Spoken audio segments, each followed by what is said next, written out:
2011 is remembered as the year that the uprisings, which became known as the Arab Spring, really began. But in Iraq, it was the year that the United States formally ended its military intervention. So while the rest of the Arab region was feeling a short-lived surge of optimism, Iraq was descending into one of the most intense cycles of violence in its bloody history. It's the accumulation of feelings of anger and disgust and despair of Iraqis, feeling their country is being robbed of its own ability to make its own decision and being truly independent. Iraq has huge oil reserves. It has the fifth largest proven reserves in the world, making billions of dollars. And that means that you have a big divide between the poorest and the richest. 2019 is honestly a call for all Iraqis.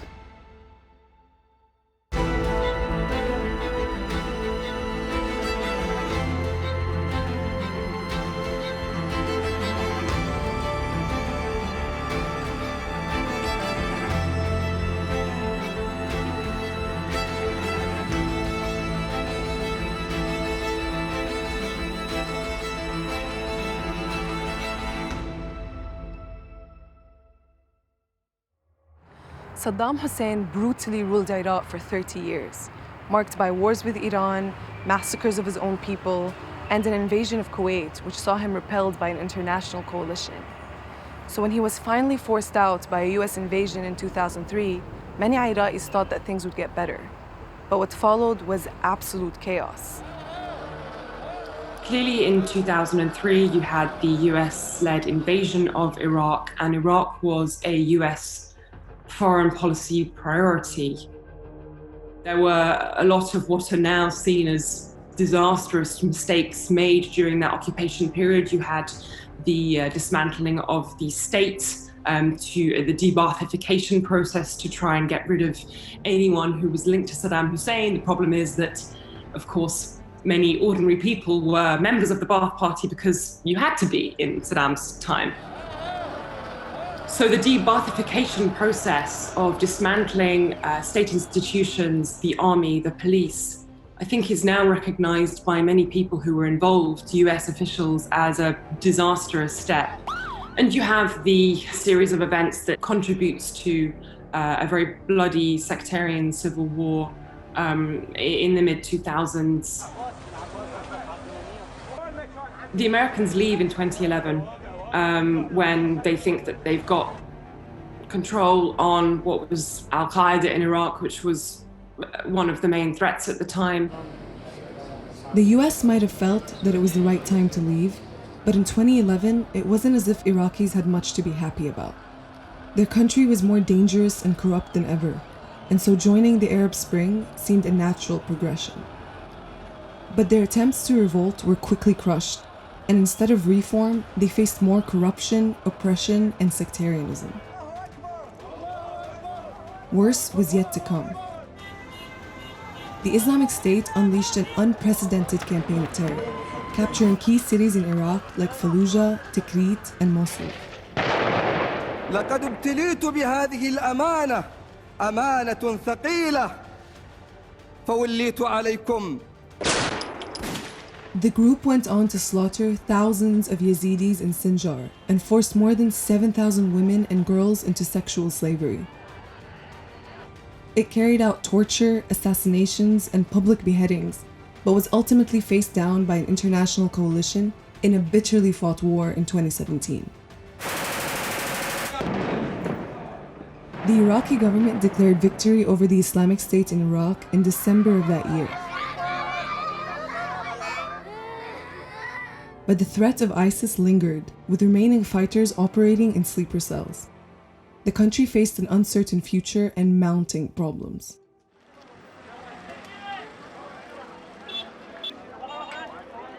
What, in your opinion, was the spark that ignited the October 2019 revolution? Might be the dismiss of General Abdul who was a prominent and main figure in the fight against ISIS, and also the previous government's mishandling of graduate students who demanded the jobs and basic rights. I think it's the accumulation of feelings of anger and disgust and despair of Iraqis feeling their country is being robbed of its own ability to make its own decision and being truly independent. 35 سنة صدام أخذ من حياتنا. جدي 16 سنة كملت علينا. يعني 51 سنة إحنا نعاني. يعني الشاب من عندنا صار شايب وهو بالظلم. فأريد نوضع حل. نريد نعيش يا عالم نريد نعيش.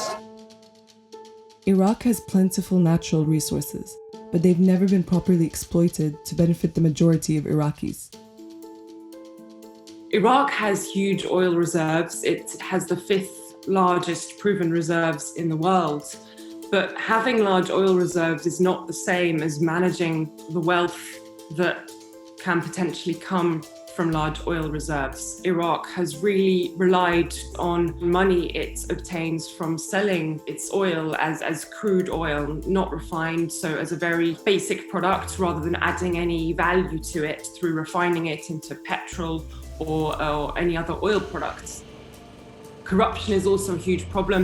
So although Iraq is making billions of dollars from its oil, lots of that gets sucked up in networks, in corruption, and that means that you have a big divide between the poorest and the richest. By early October 2019, there were widespread demonstrations, and for the first time, many young people felt empowered to raise their voices.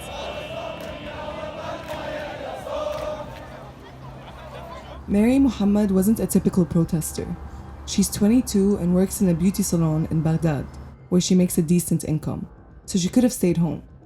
But listening to her clients all day made her aware that there was plenty wrong around her.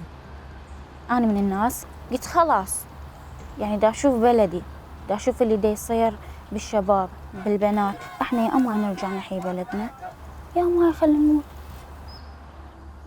من خلال عملي صادفتني حالات العنف الظلم هواي حالات. شنو بنية تنضرب بنية تنقتل. هذه جريمة. أوكي يجوز البعض هسه دا يشوفها شيء عادي طبيعي. عندنا طبعا العادات أكثر شيء متواجدة حاليا بعد هذا الوقت بالمحافظات من ضمنهم العشائر وهاي العادات والتقاليد. هسه الجيل يختلف. هسه الجيل أبسط شيء من شنو دا يتعلم؟ تليفونات انترنت دا يشوفون مثلا البنات دا يشوفون غيرهن. هذه حتى أنا ما أشوف بيها شيء ما أشوف شيء غلط. Between the start of the protests on October 9th of 2019 and the second protest movement on October 25th, over 150 people were killed.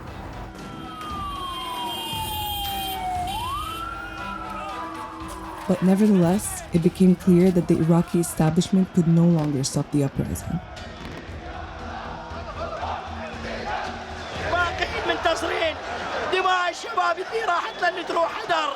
يوم 25/10/2019 أنا شفت العدد الهائل والناس اللي طلعت. ماكو عراقي بغيره ما طلع ومشارك.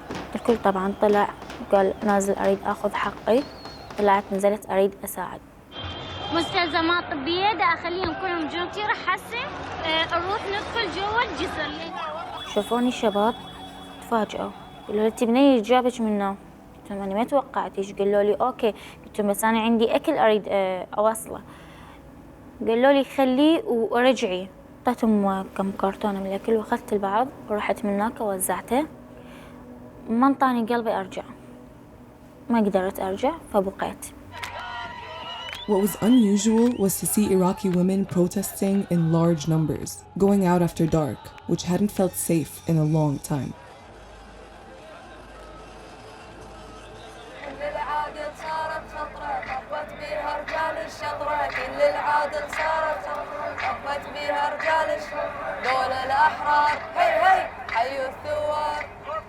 Inas Musa is a pharmacist who lives in Baghdad. She joined the protests on day one with a group of colleagues acting as a volunteer medic helping out the injured. إذا الرجل يريد وطن مرة تريد وطن 10 مرات أو 100 مرة. لذلك طلعت، ولذلك شفناها بهالكثافة، حتى تمارس حياتها بكرامة بس، وحتى ما تضطر تغادر المكان اللي بيه ذكرياتها، بأهلها، بحبيبها، بأصدقائها، بكل شيء، بدون أن تقمع، تهدد، تخاف وهي طالعة للشارع، تخاف أنه يتم سحلها من شعرها مثلاً. ما تريد تخاف، تريد تعيش، فتريد وطن. احنا طلعنا النساء اللي نقدر عليهم، وان شاء الله اذا اضطروا الامر مستقبلا نطلع اضعاف ذول النساء، بس حتى نقول انه ترى لا نساء ولا شباب ولا رجال بس راح يسكتون، الكل متاذي. انا البطل وابن البطل، انا البطل وابن البطل. صرختها انا البطل وابن البطل، انا الحسين المنصدق.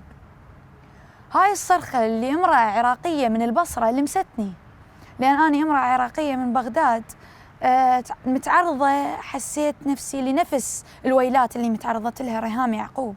هم ليش اغتالوها؟ لأن هي تأثر على البنات اللي وياها.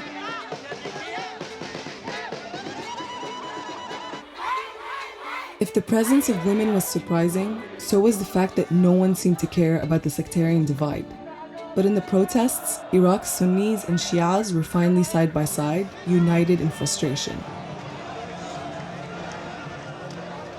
Iraq has witnessed a series of protests in different areas for a very long time, maybe starting from 2014, even before that. What made the protests in October of 2019 different from the ones before? 2019 is honestly a call for all Iraqis. It's not about rights for a certain religion or anything else, and it has nothing to do with politicians, although many politicians and till now are trying to affiliate and influence the protest.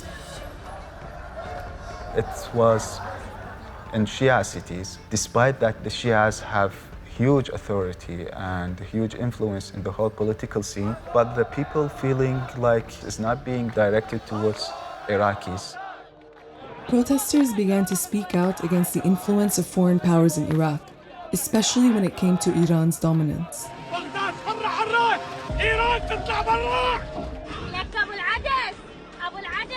Mary Mohammed's problems began when a video she'd taken in which she appeared to be defying the Iraqi Prime Minister went viral.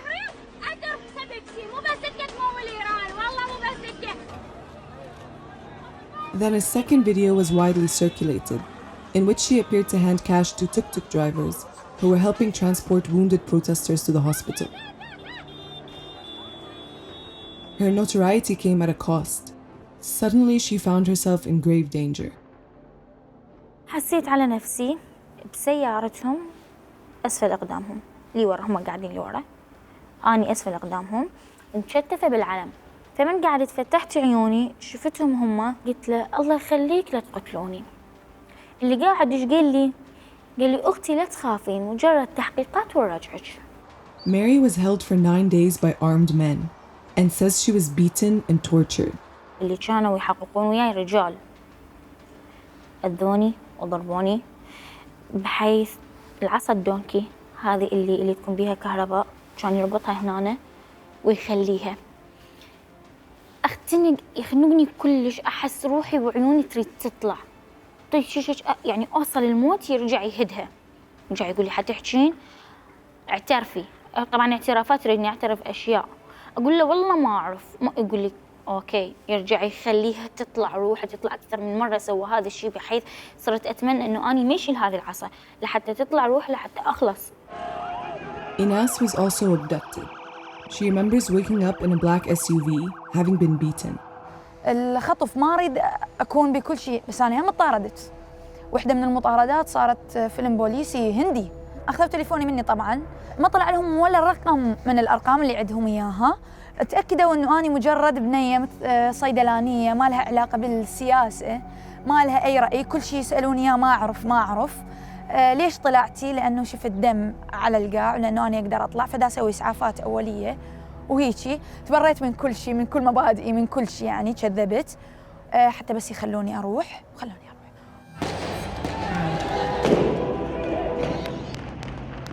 Kidnapping wasn't the only method used to try and stop the protest movement.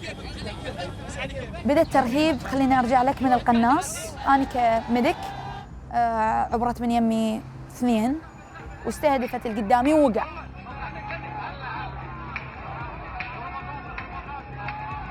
نتقدم يرمون علينا طلق حي يرمون على المظاهر، ينزل بكيس يرميها يخرطها خرط الناس. صعدنا على الجسر نتمشى شايلين اعلام سلميه، ما عندنا شيء. فجاه صار رمي حي وقنابل صوتيه وقنابل مسيله للدموع. فجاه انضربت بعيني وبايدي، فجاه وقعت على الارض. بعد ما دريت بروحي، لقيت روحي بالمستشفى فاقد. ايدك كانت مقطوعه، يعني بالمعنى الحرفي ايدك انقطعت لانه جتي بيها. فاي هاي انه بس تقدر توقف البليدنج، لانه يعني انقطعت والايد اكيد اصلا بوليوتد، فخلاص انه ما اقدر ارجعها ولا اقدر اساعده. ليش رجعت؟ السبب اللي يخلي كل العراقيين اللي كانوا بحفلة القناص موجودين يرجعون يوم 25 للثأر، للي ماتوا وللي وقعوا قدامنا، حتى نتأكد إنه وقعتهم ما كانت بالخالي بلاش، حتى نحفظ دمهم. الناس جاي تموت تستشهد، يعني مو بس ببغداد، في كل أنحاء العراق، في كل محافظة العراق جاي تروح دماء بريئة. هم في سبيل كراسيهم ضحوا بدمائنا. صار الترهيب اللي المفروض يرجعنا حافز إنه حتى نطلع. For Inas, there was worse to come. Her friend, Safa al-Sarai, was an icon of the uprising. He was killed when he was hit by a tear gas canister fired by security forces. Human Rights Watch says at least a dozen protesters have died this way. صفاء السراي صديقي من 2014 استشهد على ايدي. انا اللي نقلته من مكان المستشفى، وبعدين بقيت وياه بالعنايه ودخلت وياه العمليات. خاليات يابا، هذا السوبر ماركت مالتي كفروا بيه من الصبح لسه بلو على عمره بعد ما Mokhalad Awad took matters into his own hands. He started throwing tear gas canisters back and became known among protesters as the tear gas hunter. اليوم رحت للمظاهرات، قعدت بحديقة الأم الصيغ والنصب. العالم دا تموت، يعني قدامه يموت، شو اسوي له؟ نزعت ملابسي فالنتي ورحت. ما رحت انه انا اريد اموت، لان تعرف انه فقدت مشاعري. دا اشوف الموت قدامك وهاي والعالم، يعني شو نسوي؟ اول قنبله هي شلتها من القاع وهاي شفت العالم شلون الصفق، حسيت روحي نقدت حياه. انا رحت حتى اموت، بس من اشيل القنبله احس بحياتي. طبيت اموت، طلعت عايش احسن عيشه، طلعت عايش عندي كرامه. مهما تصير بحياتك انه ملمس ايد حبيبتك ماكو منه، ابد ماكو منه، او امك او زوجتك، لا هاي القنبله من تلمسها وتنقذ الناس تحسها مثل ايد حبيبتك. ان شاء الله هذا طلق ولا تخافوا النقص. اعتقلتني جهات حكوميه بدون مذكره بدون كل شيء، هي تابعه للميليشيات. تعرف انت الميليشيات ما تنطي الحكم بسبب هاي الاماكن اللي حساسه. بعد يعني تعذيب جسدي بشكل مبالغ به، يعني انه انا وصلت المرحله لو داخل قال لهم انا داعش، لو قال لهم انا داعش ولا قال لهم انا متظاهر. انا هذا مسوي، شوفه وشم بايدي، هذا النصب مكتوب سموك بامب هانتر. فلفيتها بباندج، لان اعتقد لو ماخذيني هاي ايدي ما راح تبقى بمكانها. فقلت لك يعني انه انت ادخل بتهمه داعشي ولا تدخل انه انت متظاهر. ما نريد واحد يتدخل بشؤون العراق للعراقيين. Pushing back against foreign interference in Iraq was one of the main demands of the protesters. Militias controlled by Iran, known as Hashd, were key to defeating ISIS in Iraq, so much so they became a part of Iraq's military. The US tried to push back against Iran's increasing influence in Iraq, and those competing interests converged with an assassination in Baghdad. Where are we at with the relationship between the US and Iraq now? During the Trump administration, there has really been quite a lot of fallout for Iraq as a result of the administration's policies towards Iran. That in terms of security, in terms of stability, and obviously the US assassination of the Iranian Quds Force leader and the Iraqi Hashd al-Sha'abi leader, Mahdi al-Muhandis and Qasem Soleimani, on Iraqi soil at the beginning of 2020.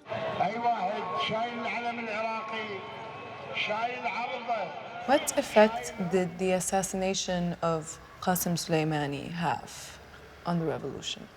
It was a great violation, and it was a great disregard for Iraqi sovereignty. Maybe some people felt relieved, some people felt a bit of peace, but at the same time, I feel this incident made Iraqis even more united and more sure that they should call for a refusal of any type of influence, foreign influence on their own country. Many people who are younger than my age, they had their whole lives in front of them, full of passions, full of dreams. They fell down because they went out to the streets calling for an independent Iraq that is able to make its own decision, prosperous, and at the same time independent of any type of political and foreign influence.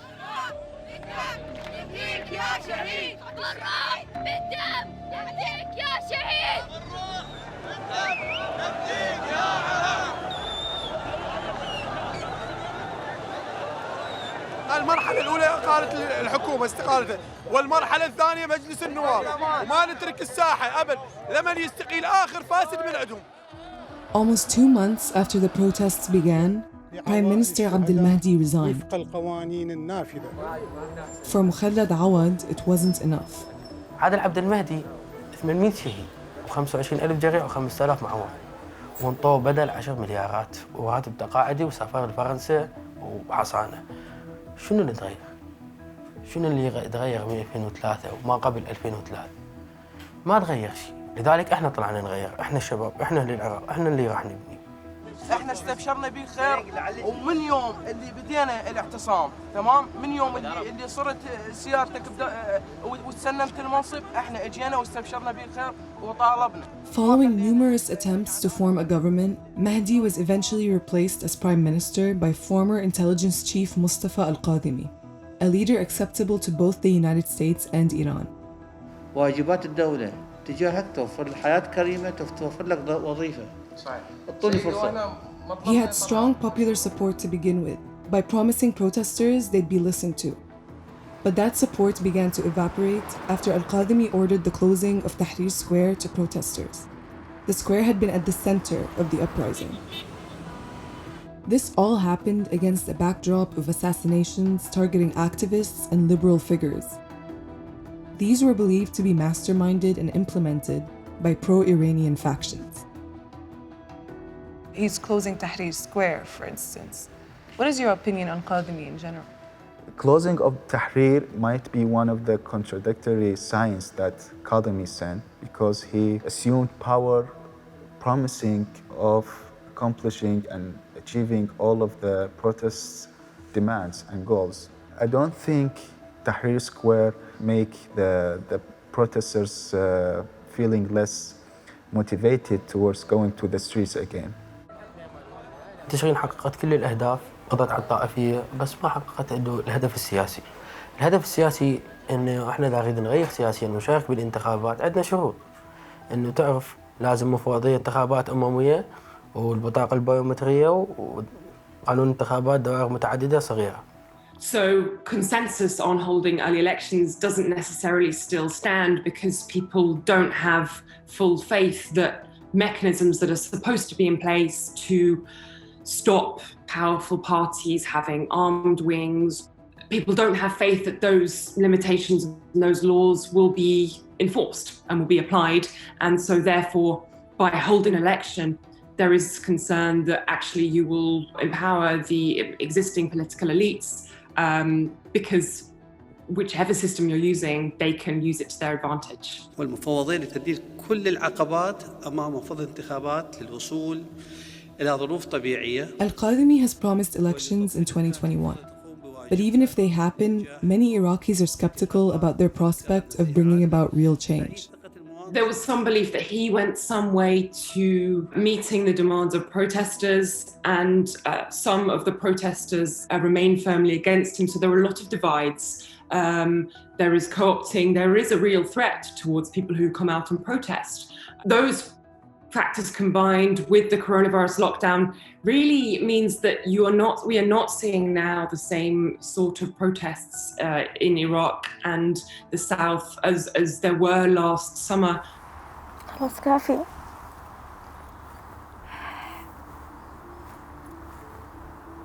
مو بس أنا تأذيت بهذا الموضوع، والدي أيضا صابته جلطتين مو جلطة بالقلب، يعني بسبب التفكير، بسبب اللي صار، فكلش متأذي ودا أحس أنا السبب. يعني البنت اللي طلعت يوم واحد بالمظاهرات سوت، أنا صح سويت واجب وهاي، بس سوت أكثر اللي من أنا اللي سويته بأضعاف. هاي تحدت الموت، يجوز أكو عوائل متشددة تقتلها، تحدت كل شيء، تحدت سمعتها، تحدت وطلعت في سبيل الوطن. It took nearly a decade, but Iraq finally got an Arab Spring moment of its own. The summer of 2019 might end up being viewed as the beginning of a better future, but it's still too early to tell. ما قبل تشرين ليس كما بعد تشرين تماماً، ولا على أي مستوى. الأناشيد الوطنية اللي كانت قليلة اللي سمعوها، هسه صارت لا الترند مال الأغاني هي الأغاني الوطنية. صار أكو علم عند السياسيين كلهم إنه السبب اللي كان سبب جيتكم ممكن يقلعكم، ممكن يقلع اللي وراكم. فهذا صار علم عند الشعب وعند الحكومة، إنه الشعب يقدر يقلع الطبقة الحاكمة.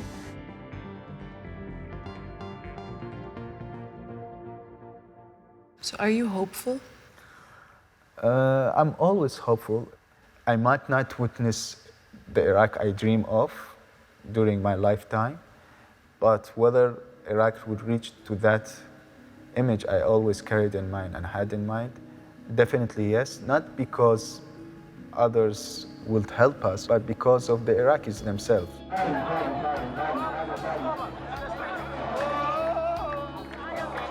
هذا المكان خاف أحد يشوفني، خاف أحد يعرفني، خاف أحد دا يلاحقني، حتى من دا أطلع دائما دا يكون هذا شكلي.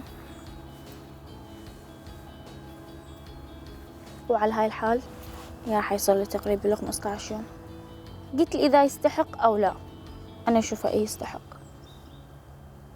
أني مو أحسن من الآلاف أو الملايين العوائل هسه المتضررة، ورغم ذلك أنا أقول الحمد لله. ليش؟ لأنه أني صار بي فقط هذا الشيء. حاليا يقول لك اللي يشوف مصيبة غيره تهون عليه مصيبته. مصيبتي اللي أنا بيها والحمد لله هي ما أنا ما أعتبرها مصيبة، أعتبرها اختبار من الله. أشوفها أفضل من مصيبة أم عمر، أم صفاء، أم الألف وشوية شهيد.